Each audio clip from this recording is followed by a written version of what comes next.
While they come forward, our guest speakers today represent both the fundraising and public relations community. Each of our panelists has experience engaging audiences through social media. We're hoping that our discussion today, that each of you will learn how to connect with the next generation of donors through social media and through their websites. We've been saying the next generation, the new generation. We thrown around the term millennials. However, I do want to give like a definition to exactly who the millennials are. And the millennials, they're also known as Generation Y. So if you've heard Generation Y, they're also referring to millennials. And they're typically born between 1980 and 2000. So if you saw them today, they're between about 18 and 35. So they basically look like me. What's amazing about this new generation is that they found new ways to give primarily through social media. And that's another way that they support initiatives, and they even have found ways to support their initiatives and fund their projects through social media. In 2012, there was a Millennial Impact Report that was published by Achieving Johnson, Gross Nickel and Associates to provide information on how millennials communicate and connect with causes.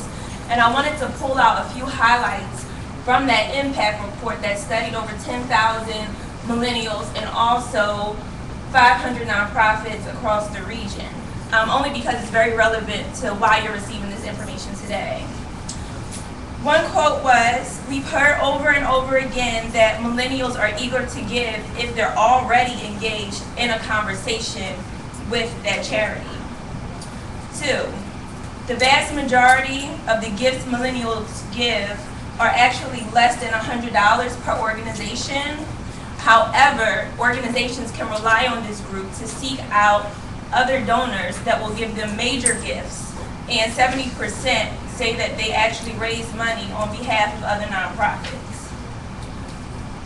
Also, millennials are engaged in crowdfunding, which is the collective effort of individuals who work to network and pool their money together, usually through social media. So if you've seen websites such as Kickstarter.com or GoFundMe.com is where you can, if you have a project or your organization is working on a particular thing, you can go and you can promote that project on there, and anyone can give and donate. And most donations are small, between $10 and $50.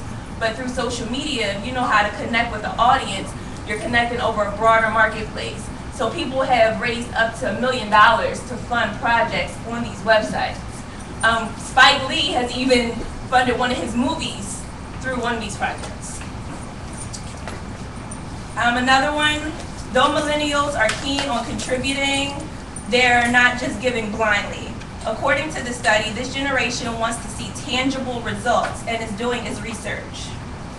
And finally, millennials make it very clear that they should not be taken for granted and play an important leadership role.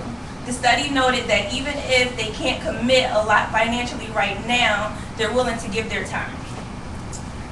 So, with that said, now that we know who the millennials are, I want everyone to know who our panelists are.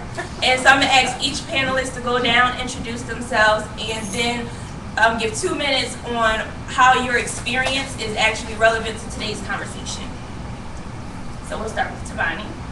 Hi, I'm Tabani Tavula. I'm the program partnership person here. And I'll tell you a little bit about I'll tell you 2 quick social media stories. I used to work at Next American City Magazine, and we had 2 interesting things happen. We partnered with one of IBM's Tumblr pages, which is another social media kind of vehicle, and we said, who's the coolest city in America? And what happened was, people would post us stuff on Twitter saying, I'm the coolest city. We would have we have a count up, and whoever had the most posts won this imaginary title we made up, which had no real monetary value, but people would start tweeting to us. Lansing, Michigan created a Love Lansing hashtag and rallied their whole city around it and flooded us with all the cool stuff they were doing in Lansing. They won this competition that we kind of created out of thin air. They were so happy that they won. The mayor mentioned it in the State of the City address. They flew one of our editors out there to speak to on a large panel. It created all sorts of buzz for us, subscription sales. those kind of things. And then obviously as a magazine, an online magazine, you're talking about clicks and ad rates and things like that, so that always helped. And then, so that was just like this, a simple partnership that cost nothing, did this great deal. And then so we also did previous to me getting there, they did a direct mail campaign to get ad subscriptions. And so that cost them like over $5,000 to do. And they got 30 subscriptions out of it. And so I went on Twitter and I said 24-hour half off sale. And then every hour or so I would say 5 hours left, 4 hours left. And I beat the direct marketing thing with 10 sentences, basically, as opposed to like this $5,000 direct mail, paper. People wrote angry letters back in the return envelope because they didn't like paper, all this kind of thing. So it was a really, really positive way to do it. And then I'll throw one more in there if I have the time. We had a conference. Everyone was on Twitter during the conference. No one was like looking at the screen. They're all on their phones. But we created millions of web impressions and text impressions that we were able to show to future sponsors. And we were able to use that to leverage that for higher sponsorship dollars because we had 100 people in the room, but we had over 1 million impressions on the social media outlets. So if you create a hashtag for an event that you're having coming up and people use that, and then you can go to tweetreach.com and type in your hashtag and it'll spit out like a $5 report and a free one. You could really leverage your social media outreach and turn them into actual dollars. That's a couple stories. Hi again, I'm Mike Heiser, and I'm the content strategist at generosity.org.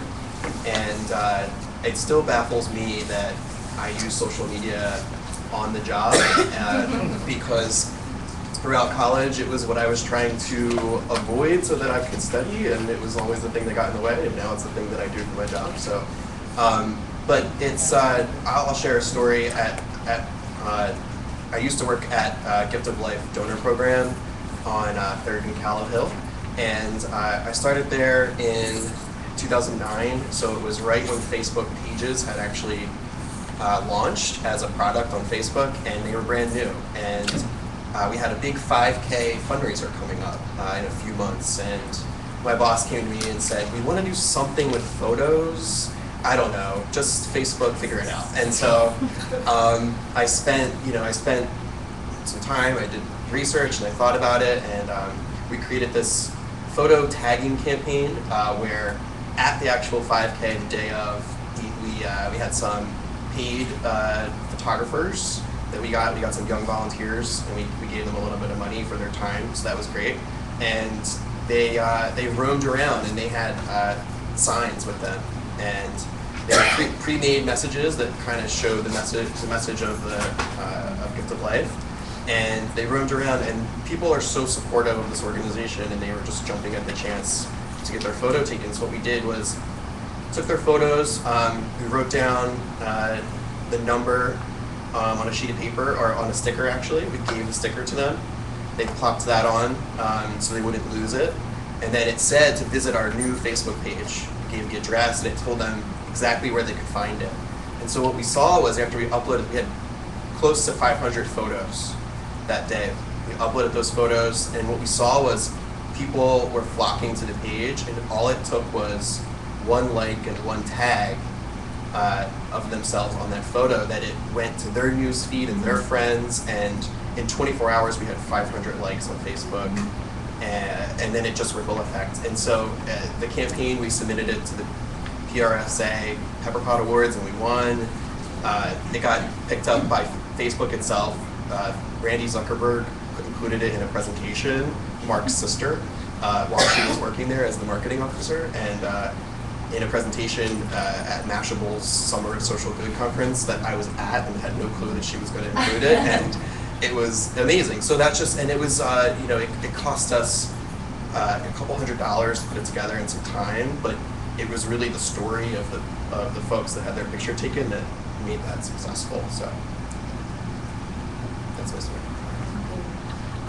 Again, my name is Indira Wilburn. I am a member of the Philadelphia Black Public Relations Society and the new social media director for PIFA, which is the Philadelphia Independent Film and Video Association. What is so funny is that you shared that story about Lansing. Although my background is in engineering, I went to school for that. I always wanted to do something in music, and my first job out of college as an engineer was working for the Michigan Department of Transportation. However, on Saturday mornings, I was a radio personality, so I know Lansing, Michigan very well. I spent 6 years there. It's an amazing place. But that's funny how we have these common things, and I heard you chuckle. I'm wanting to find out what the connection of that is too. But I say all that to say, I think my social media it was around in the 90s, but people didn't make it as popular until like Facebook and some of those other like mediums came around. When I was a radio personality, I also had an opportunity to write.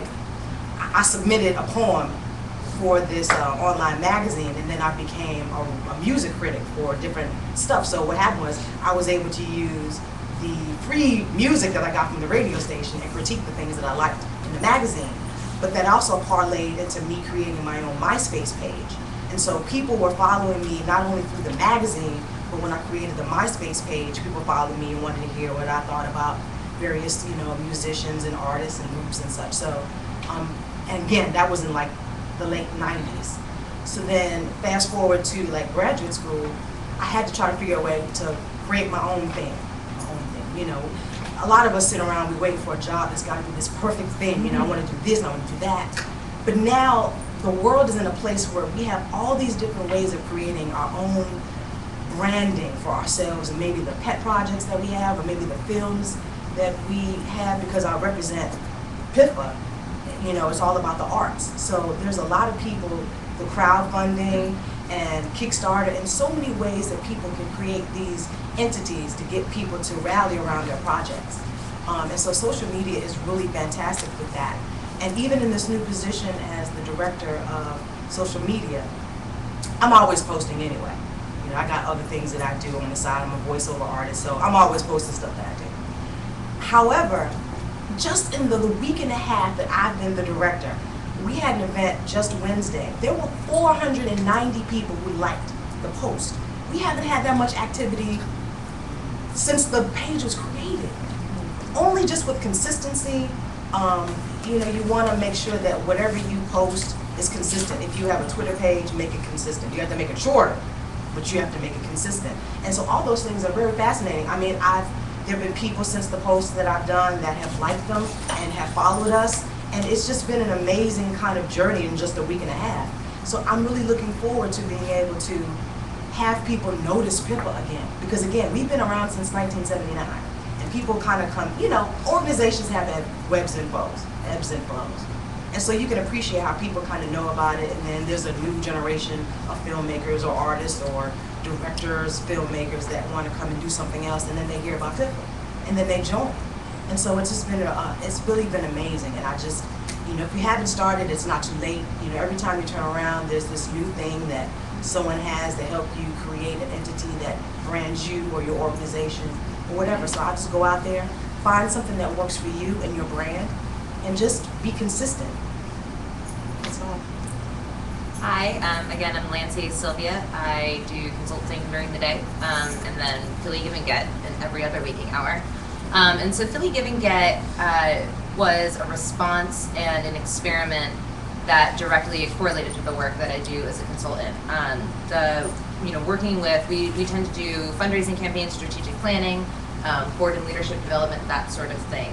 And I had, coming from the direct development world, I was a fundraising director for many years. I have such sympathy for how much you can do. You could do everything. You could have an event, you could do direct mail, you could do phone appeals, you could do a telethon. Like, you can always do more. I don't think anybody in this room is gonna, disagree that there's always other things to do. But the prioritization, I think, is really important. Understanding, when, especially with social media, it can be a lot of times what I hear, during the day is we don't have time for that. We don't have time for social media. We don't have anybody who can do it. I'm one person, I'm already doing the annual appeal, I'm already doing all of our newsletters, I can't do Facebook too. And so what we wanted to do with Philly Give and Get when we started out was, or what I personally wanted to do was just to test some assumptions. The Millennial Impact Report came out and it had all this great information about how millennials engage. I personally, as a millennial, as a digital native, and that term is just, I grew up with the internet. I always had an email address. I don't remember not having one. And so, do we kind of walk that walk? Is that something, if you have an organization that you're building from the ground up in Philadelphia, can you test the assumptions of millennials and have it work? And I'm here to say that it does, it did. We only use digital and free online advertising, so content, blog posts, our 3 main priorities. We wanted to have a really, really great website. We know that millennials, and especially just people who are on the internet more often than they're not, are very quick to establish their perceived reputation of an organization based on what the web page looks like. If your homepage looks out of date, I think your organization's out of date. Its studies are within 1 to 3 seconds. So we wanted to have a really beautiful website, we wanted to have a really robust Facebook page, and we wanted to be on Twitter as much as possible.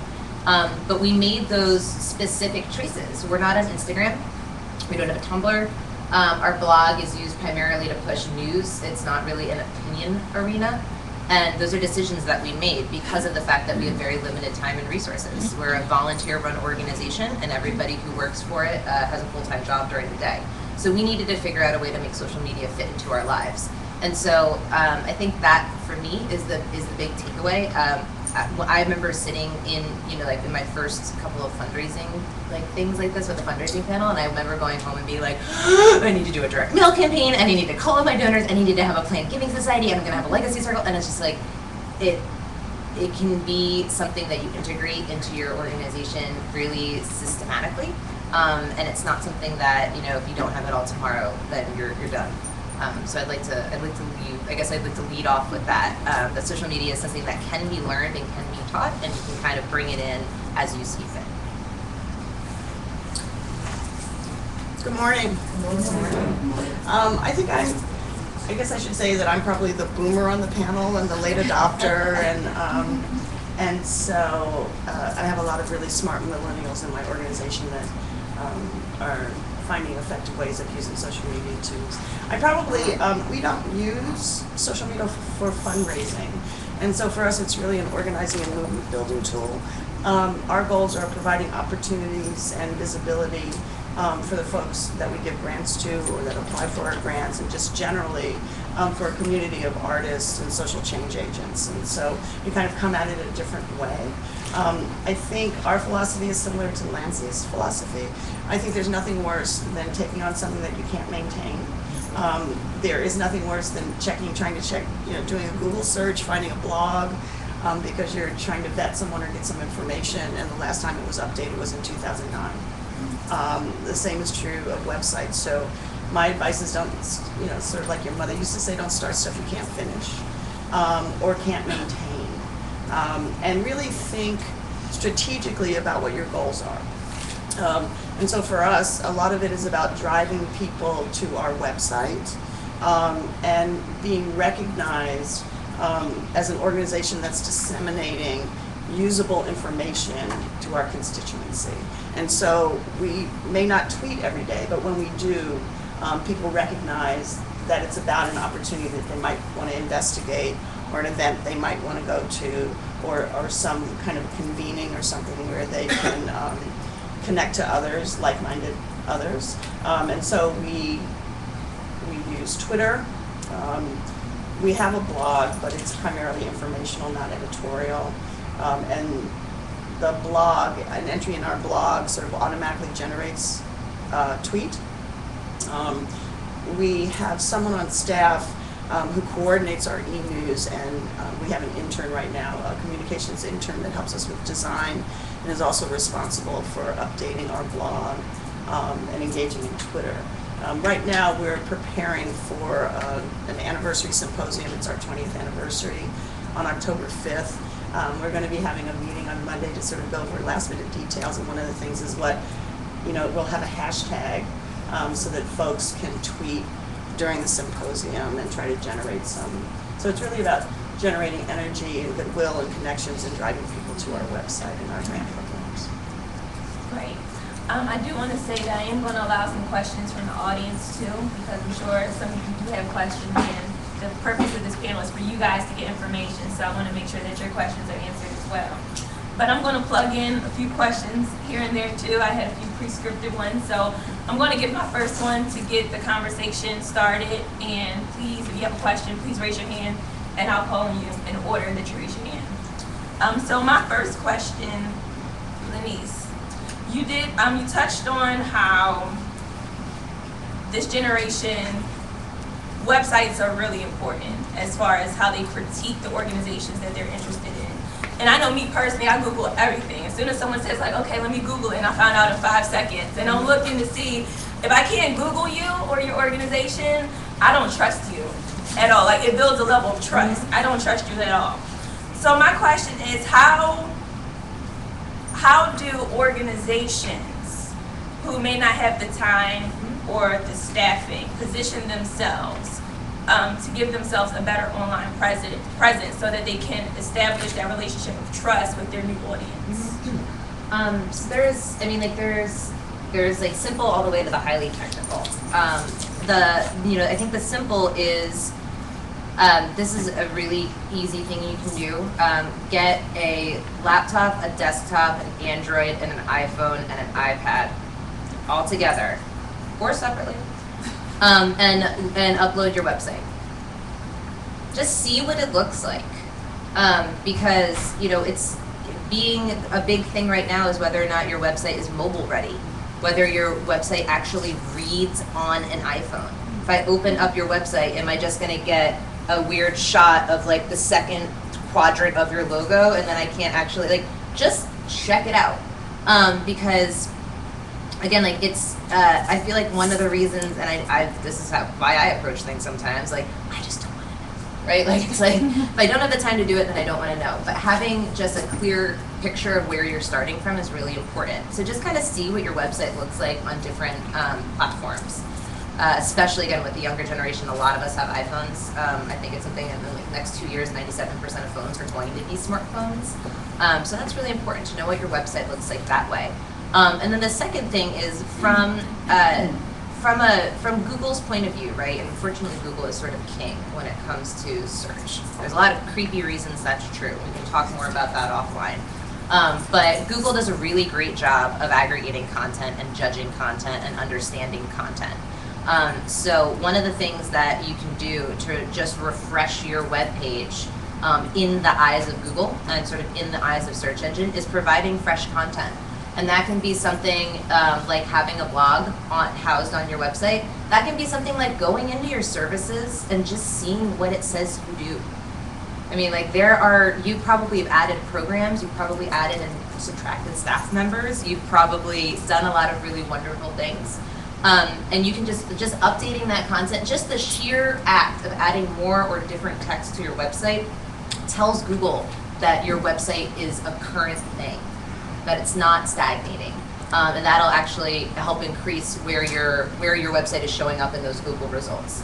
I would say secondarily, websites are tricky things, right? They're complex beasts, and they've gotten a lot simpler now. If I want to start a website now, I can do it in WordPress. I can buy the domain right through WordPress, and it's really easy to use. Most of you are going to be coming from organizations, I would say the majority, whose website you probably inherited or it's been there for a while. There's all sorts of little tentacles in there that even I don't understand that don't make it an easy thing just to say, well, I'm going to start a new one and we'll just put all the old stuff on the new stuff. So starting a new website can be really, really tough for an organization. But starting a Facebook and updating your Facebook is really, really easy. And that would be my secondary, from the easy to the difficult, that would be my secondary recommendation is that if you don't either have the time, the know-how, or the bandwidth currently to redo your website, have a great Facebook. And make sure to kind of I'm a big proponent of honesty on the internet. You can put on your website, hey, we're currently reorganizing our website until we launch the new one, or whatever you want to say. Check out our Facebook. We've got pictures from Friday. Whatever it is, because Facebook makes it really easy to upload pictures, to upload content, and keep it really current, because their user interface, the way you interact with it, they're testing it constantly to make it easy, right? They want like everybody in the world to be on Facebook. Close to almost everybody is at this point. It's because it's easy to use. So I would say if you can't update the website, make sure the Facebook is really current, because millennials, and I don't want to keep this to millennials, pretty much anybody who's on the internet at this point is learning how to use the internet. And we were taught new ways to use the internet before we had Google. We didn't know Google. So they're going to check your Facebook and they're going to check your website. So make sure one of them has content that's fresh. Anyone else from the panel want to jump in on this? I also wanted to add, if you, whoever your carrier is, whatever type of phone you have, whether it's an Android or an iPhone, there is this fantastic app called the Pages Manager. And so if you are an individual, but you have authorization to post on a organization Facebook page, it makes it a lot easier. That way you can see the analytics from your phone, you can do all that. Like, it's like having two apps. You can actually check Facebook, but you can specifically be able to post and do all those things just for your organization's Facebook page. And what's it called? Pages? Pages app. App. Pages Manager, I'm sorry. Pages Manager, yeah. And it'll look like a blue flag with a yellow symbol in the middle. But I found that to be super helpful because I'm managing like 2 Facebook pages for different things. And you can set it up for each one individually, right from your phone. So that's been great for me too. So we're actually in the middle of building a new website. Tentacles. And first, it's a really complicated situation. We can't do a simple WordPress site, which I would love to be able to do. And so we're currently investing $30,000 in this build because we have to create the capability of searching and storing from 20 years worth of grant information, because that's what makes our website valuable to people, is being able to access information about the folks that we're giving grants to. It's been a really challenging and iterative process because I think that a lot of designers are used to working with less complex data issues. And every time I quote the price that we're paying, people look at me like I've lost my mind, like, why are you spending so much on your website? So the reality is that there are a lot of, if you don't have those kinds of back-end complexities, there are a lot of inexpensive ways to build something that will look fresh, that's really engaging. I'm someone who believes in more pictures, less words, because I think editorially, if you can find an image that really captures the spirit of something, that in many ways is going to be much more impactful than writing 1,000 words about it. And so we're working to make sure that our website, the upcoming website, is very visually attractive. It's also because we work with the arts, right? And so we want to create things that are beautiful, that are visually engaging, that are reflective of our organization and our mission. So I think that's also something that you want to think about. Like, what are the messages that you want to send with your identity? And always sort of consider throughout all of these various platforms, what are the best ways to translate your mission, your brand, how accessible you are. And so consider those things when you're building these vehicles. I'd also say, real quick, Google Analytics, it's free. You gotta use it. You gotta look at it like once a quarter. It basically will tell you, it's a little bit of code that you or your web guy will put onto your back into your website. But what will happen is you'll be able to see where people click, how people click, where they go to get to you, and then the scariest number is the bounce rate. So that's how long people stay on your page before they leave it. So they'll go on your homepage, you'll look, it'll be like 0.03 seconds. And you're like, ah. But it's crazy. But then also you'll find some people will stay on it for a long time. So people are getting to your website by accident, or they're getting to your website looking for something else. You can find the keywords.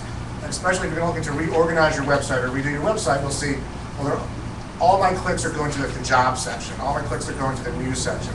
No one's scrolling to the bottom of the page to look for things that are down there. The further things are down on a scroll, it's like they kind of just don't even need to be, they don't exist to people. So Google Analytics, it's free. It's like, it takes 5 minutes for someone who knows what they're doing, maybe 20 minutes if you don't. And then give some time to kind of like analyze your stuff. and it's a great tool. It's great, it's great. Yes, question going back to you about spending lots of money to get your site done because it's old and it's got glitches and codes and whatnot. Is there programs or methods in place now where you can take that old site, renew it so that in the future you won't have to keep spending tons of money to make changes to your site in the future, you'll be able to update it quickly as if it were a new site? Is that possible? Or you always get stuck? Not really. If it had been, we would have done it. No. Yeah. Yes. It's just, so, and I'm not a web designer, but I've learned it from being in organizations that have had to redo their website. I'm trying to think of a good analogy for it, but it's just, our website was in Drupal, which is like a coding program. This is a nonprofit that I was at a couple years ago, which is in Drupal, which is a coding program that nobody uses anymore. It would be like, we should send out our direct mail appeal using a typewriter. It's that kind of analogous. So the idea is like, if you guys all had typewriters, at some point you're going to upgrade to computers, and you're going to have these giant printers with like the little dots on the side. At some point you're going to upgrade to a laser printer. And it's just going to be kind of how things are. The website, I think the internet is interesting because we don't think of it as something that we make. We don't think of it as something that we lay our hands on, but it very much so is. And the same way that products that we can lay our hands on go out of date. Who has a CD, like a little Discman that they run with? Nobody. Right? The same way that those things go out of date and you're so... Somebody. I actually have a cassette player that I use because it doesn't bounce. Yeah. So the same way that those things become, they're still functional, but perhaps not for what you want them to function as. A website is very much the same thing. I actually have to, I've had to accept the fact that websites are pretty much obsolete every 3 years, which was really challenging for me when you invest a lot of money in something like that. So our last site was built around 2008, 2009, and my communications director kept saying to me, every time she'd see it, she'd be like, oh, this thing is just wearing me out. But there's also sometimes people who create the code are idiosyncratic. Part of the issue we have at our old site is it's not really easy to maintain because of the way that it was coded and built. And so this time around we're working with someone who's going to make it easier for us to update and engage with the site so that we don't always have to be going to a programmer. But I've been looking at this thing now for months and I'm almost feeling like I'm ready for a new site. So it's, you know what I mean? I'm a visual thinker. I spend a lot of time on the internet and looking at things, and so I think sometimes when we have so much visual information coming at us, it's really hard to kind of stick with one thing because things are changing so rapidly in terms of format. Everybody's got a big carousel on their website now. That's something that's only happened in the last year or so. People are using more Tumblr type formats, which are like these kind of little small images that sort of have text around them, and so you're seeing more of that kind of thing being incorporated into the website. So there's a way in which some of the innovations that you see in social media platforms are being integrated into websites more formally. And I see a lot of people taking notes, which is really great because that's what we want you to do. I'm going to plug one more thing in here, Hootsuite.com, HOOTSUITE. If you have a Facebook, a Twitter, a LinkedIn, and you don't have time to consistently update it, Hootsuite will allow you to put in all your tweets and all your Facebook posts and schedule what time you want them to go out. So the only time you have to update your stuff is at midnight. At midnight, dedicate an hour to put in all the information that you want to go out for the next 2 weeks. And you can schedule exactly what time and day you wanted to post on your Facebook page, what time you wanted to go out on your Twitter account, what time you wanted to post in your LinkedIn account. So it's Hootsuite.com, HOOTSUITE.com.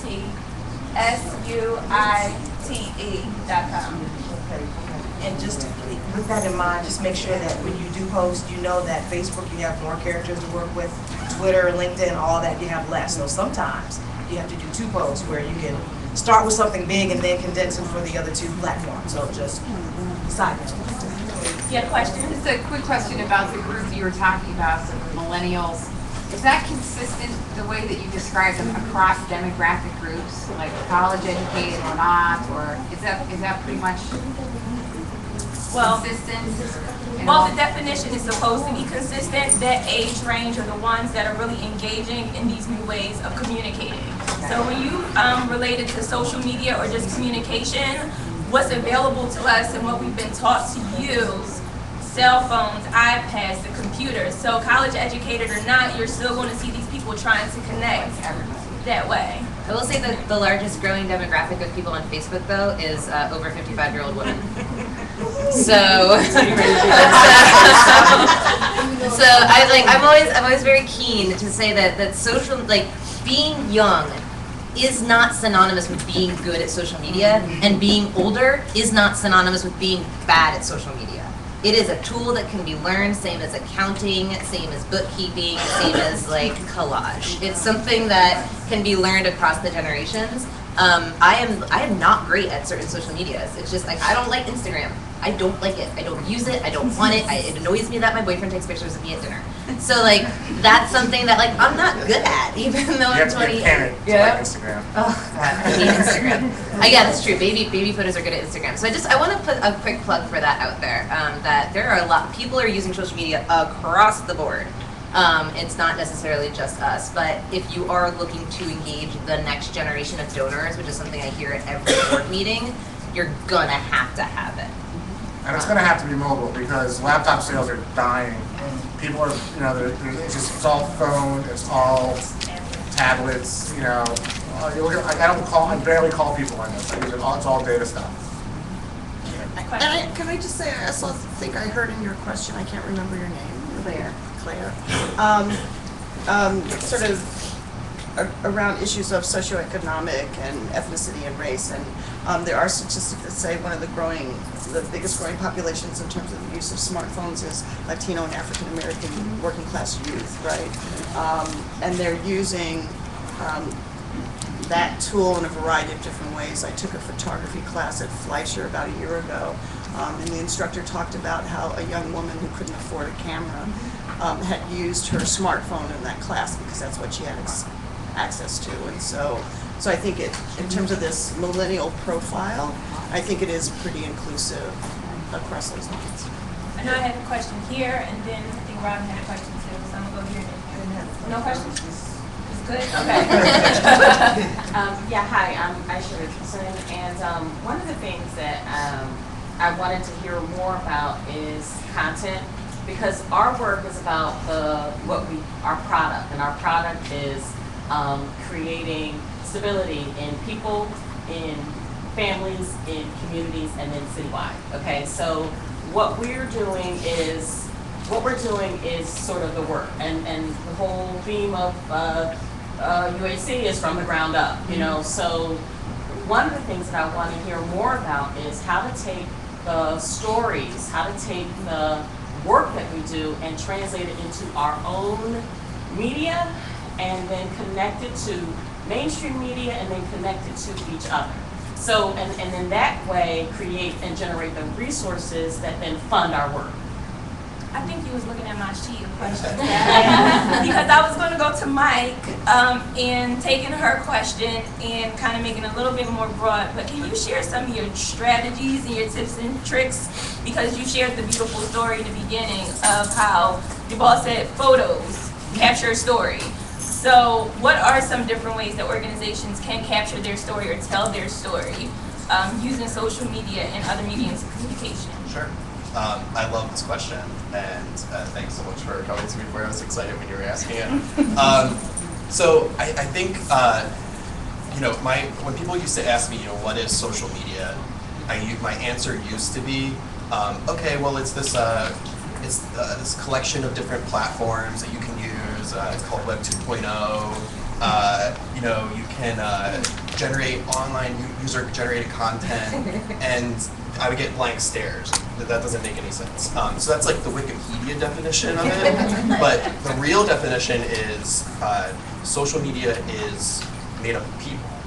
right? And stories. And so you're absolutely on the right track. And it's content that drives your social media pages. So much like, I think we all have a really good handle on when you send a press release and when something happens to where it makes a mark where you say, all right, we need to send a press release about this. But what happens before the press release? All those little things that lead up to that moment. Or what about all the little things that happen afterwards? And so you can start to think about your organization like a narrative, like a film or a TV series where each week is a different episode, and you're pacing it out, and you're using storytelling techniques that we've had for centuries, since the beginning of time. We've told stories to each other as a way of relating. And I think social media is so exciting because it's a way for us to do that in a really simple, seamless way. And the data, the research is showing that the phones are coming down in price, people are buying them, and people are engaging with it. So I think it's a huge opportunity. So some tactical things, like change the conversation from we need to get more Twitter followers, and we need to get more email subscribers, and we need more Facebook likes, because those are the numbers that are right in your face when you log on.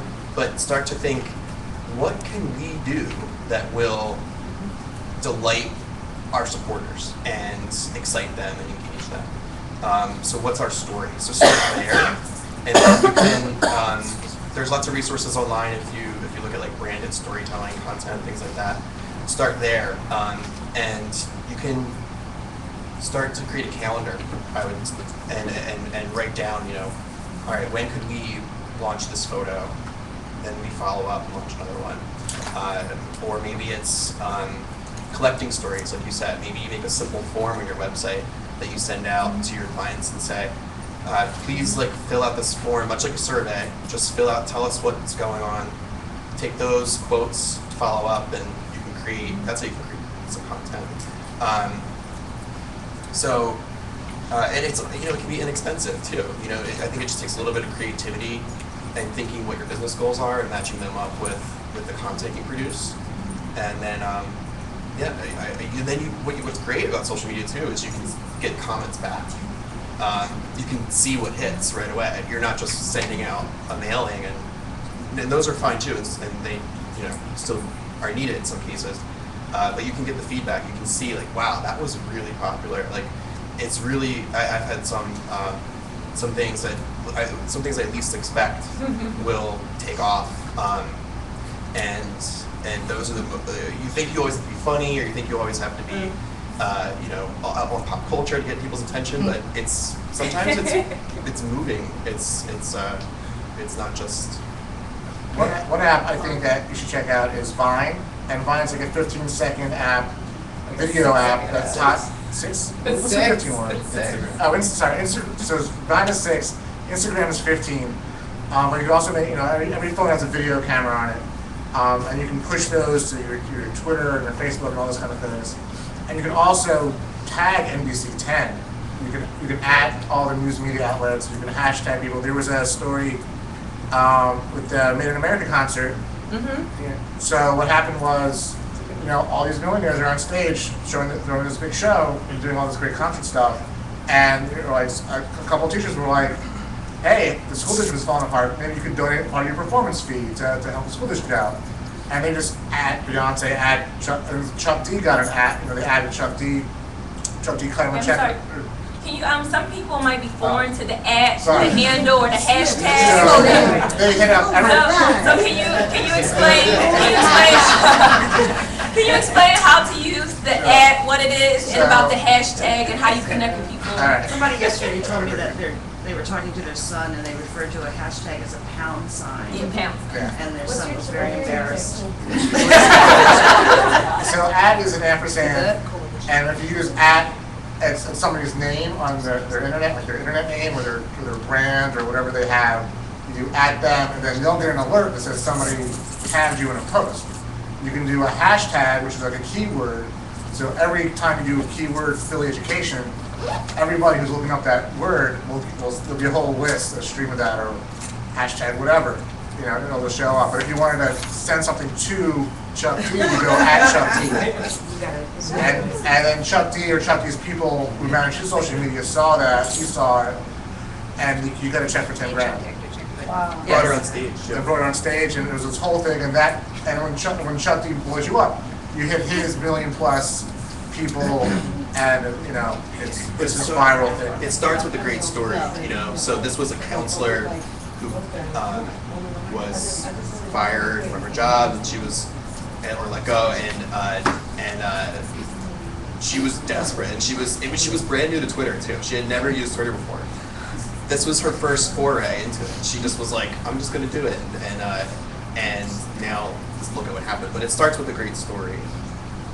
You know, don't be scared to at famous people. You know, if you do enough of them, somebody. Aaron Paul to Give and Get for like 2 weeks. I had two questions. I had one here, and then I had a room back here, so I'm gonna start here and then go here. So, I'm sorry, my name is Solana. With our organization, we do a lot of targeted resources. Our resources are kind of targeted in certain areas. So we want to try to learn, and the biggest challenge for us is really trying to learn how to target this, like, a specific area for Philadelphia so that we can get those resources and those services into that area. I do the social media club, and it is like hard, even just to get the young people to understand. You know, they're like, well, we could just get followers, we could just have people follow us, but we have to not only get the people to follow us in those areas, we have to train. So I don't know if you guys give me any kind of tips on how we can do the kind of targeted social media. Facebook ads. Facebook Ads. ads. I would say as far as targeting, if you have a thing that you want to go do, like an event, let's say, or a push for volunteers, or you're just trying to get 100 more people. Facebook ads, again, similar to Google. Facebook is really good at getting a lot of information from you that you don't know you're giving, or even that you do know that you're giving, that you give gladly, because that's how Facebook works. And I'm on it, so I do it too. So with all of that information that we all put out there, hometown, high school, likes, I watch Breaking Bad, I don't watch Breaking Bad, that sort of thing. Facebook ads, which are pretty cheap. You can do it for like $5 a day, $10 a day, all the way up, I'm sure, to thousands of dollars a day. But you can target 15 to 25-year-old females who also like the Village of Arts and Humanities and who live in North Philadelphia. And that's who your ad will go to, and only those people. Or you can do, or you can do a much broader one, that sort of thing. But I've had a lot of really good success with, like, for Philly Give and Get, right? We have really great top of mind recognition as far as like, oh yeah, Philly Give and Get. Don't know what you do. So the name is great, right? But nobody actually knows that we have an event coming up in 11 days. So what we did was we used the Facebook ads. And again, I think I've spent $30 over the last 2 weeks. I've gotten about 150 new likes from it. We targeted just people who were friends with people that we were featuring as our experts. And we resulted in 150 people who were predisposed towards wanting to read our message. It takes a little time, Facebook ads, to learn it, but it's a really good targeting mechanism. And I guess this is a little old school, but I would identify community partners in the area that you're targeting and ask them to also use whatever access they have to social media as well. So, and you have like this kind of multi-tiered approach to it, so they see it from a lot of trusted sources. So you can post on their wall, you can at them. Right. Yeah. Thank you. And Denise, I'm coming to a room. I want you guys to let this question marinate, but the last point that you made about collaboration, that was actually one of my questions. The importance of being able to collaborate with other organizations to expand your network in strategic ways that you can do that on a social media platform. So let that marinate a little bit. In the room, you had a question? Yeah, it kind of was really to the point that I hear a couple of the different speakers making. I think that one of the things that many of the organizations here, they have compelling stories. They do good work in the community. They have meetup, they have events or service days or volunteer opportunities, and they have a roll down. I think what happens though is that I think a lot of organizations maybe struggle with understanding how to position what they do have that is compelling in the most compelling of ways. Because I think that it's a new way of talking, and sometimes when it's a new way of talking, you you try it, and because so much of social media is like trying and trying again and trying again until you figure it out. Can you give some like some sense of how long it takes to figure it out? Because I think people kind of give up. They do it for like maybe 10 days, or they put it in, and it doesn't have that immediate like pop, and they're like, another thing. I don't have time for another thing. So maybe if you could give like what is a kind of qualify, like if you don't do it for 3 weeks, you're not going to find out whether it works for you, or something like give us a sense of that, and kind of hear from all of the folks there. I've been on the board of PIFA for 3 years now. The organization has been around since 1979. In the 3 years that I've been a board member, what I have noticed is that sometimes the change in the board and the change in membership gives the organization new life. And so sometimes when you bring in new life, you get new ideas. I say that to say, our website is also going through some changes. And I think that sometimes the wording of how you post things and how you share the events you have, the collaborations that you continue to make and the partnerships, they make a difference in how your organization is seen. Again, in the 3 years, we went from like just about dying to just all of a sudden these people are coming to our events like fivefold. Like we used to have 15 people at events. The last networking event we had like 50 people. And for us, that's a big deal. You can't give up. That's the hard part, is that it's like the little engine that could. You keep doing it and you're like, no one's jumping on the train. You go a little bit further and one person jumps on, and then out of nowhere, you get this explosion. I don't really think that there's a formula. We haven't found it yet. I know that our website is really going through some changes. We're also kind of doing some things, but I've noticed that with different kinds of posts, when we do these collaborations with different organizations, us being an art organization dealing with film and television and that kind of thing, it's made a difference. I hope that helps, but you really just can't give up. There's no rhyme or reason. You try new things, you try to change the way you do the new things. So there isn't like there's no expiration date on it, right? No. It's just a reiteration and keep hacking away at it. You gotta keep doing it, and then your audience, so you might have, you don't know where your audience is yet, so you have to kind of do this shotgun social media approach. But what will happen is, all of a sudden your Twitter follower, you got like 1,000 Twitter followers, you got 200 Facebook people. And so maybe your audience is Twitter centric, or maybe your audience is Instagram centric. So you kind of got to, until you know, you kind of got to kind of do it all. And then once you kind of find that out, it might take 3 months, it might take 6 months, and it might take you consistently doing it and finding out who's like you, like find an organization that's kind of like what you kind of do or in the same genre, and then follow all the people that they follow, and follow the people that follow them, and they'll follow you back. So you follow 50 people. It's like this. It's like scrolling and clicking, and you can follow like 100 people in a minute. And then what will happen is about 25% of them or so will follow you back pretty quickly. And then boom, you've got some numbers. And so some of it is just having an intern kind of clicking around real quick, but you'll develop an audience, and then you have to engage them and keep them. But until you know where they want you or how they want to receive you, you don't know. And also from a technical point of view, it takes Google 4 weeks to index new changes on your website. 4 weeks. What does that mean? So you can put all which is good and bad, right? So when you put new stuff on the website, if you don't see immediate spikes in the numbers, it's because it's taking Google 4 weeks to churn that website over in its algorithms. So if you're looking for a deadline, certainly don't give up until at least 4 weeks. We're running out of time. We have less than 5 minutes. I want to take one last question because I know. I want to ask a question, just to sort of offer, because we've been working with social media now for a while. Hopefully, most of you in this room are liking our Facebook page and following us on Twitter. But we were very deliberate in crafting a strategy around that and then sticking to that. And I think a lot of it is just being consistent.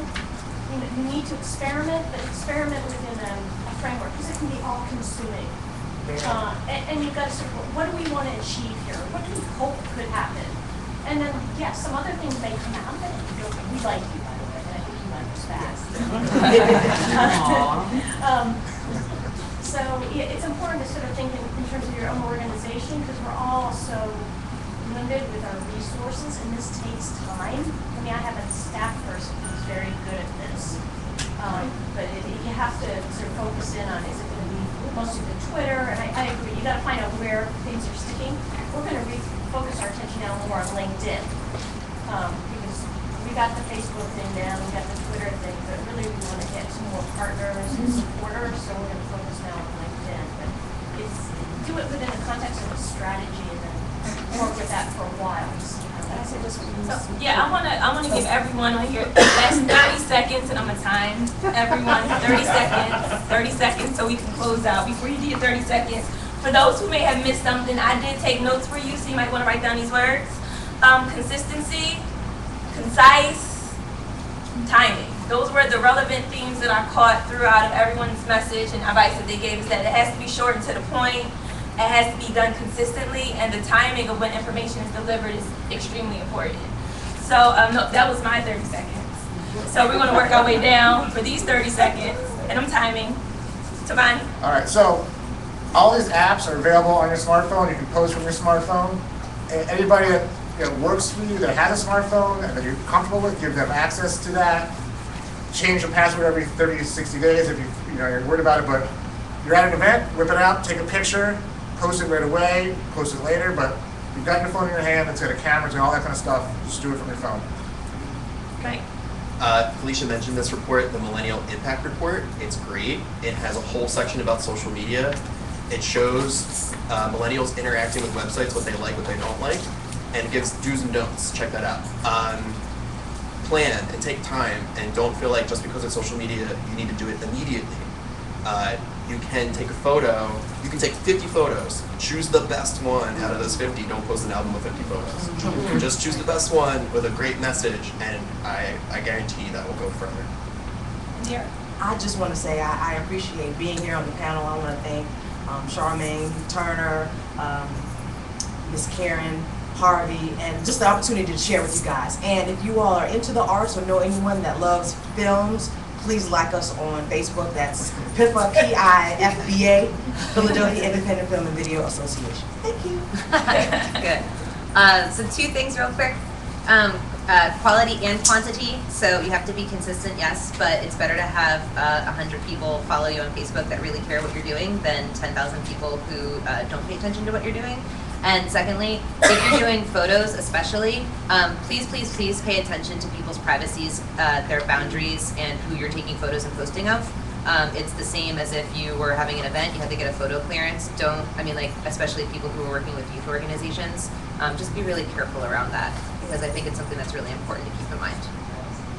I guess 2 things. One is, to Arun's question, the e-news is our priority, and so in 5 years we've gone from about 1,000 folks receiving it to over 9,000 people who receive our e-news every month. And so just be clear about what your strategy is. And then I also just want to say building community is everything. And so we don't do anything in isolation. Any kind of event or anything else that we're doing, we're always looking for community partners. We're really going to amplify our impact. And so don't ever do anything in isolation. Thank you so much. I'm going to turn the program back over You guys can take your seats, stay. Thanks so much. This has definitely been informative. I think very helpful, energizing. Thanks so much. We have stuff. Should we leave it here? Yes.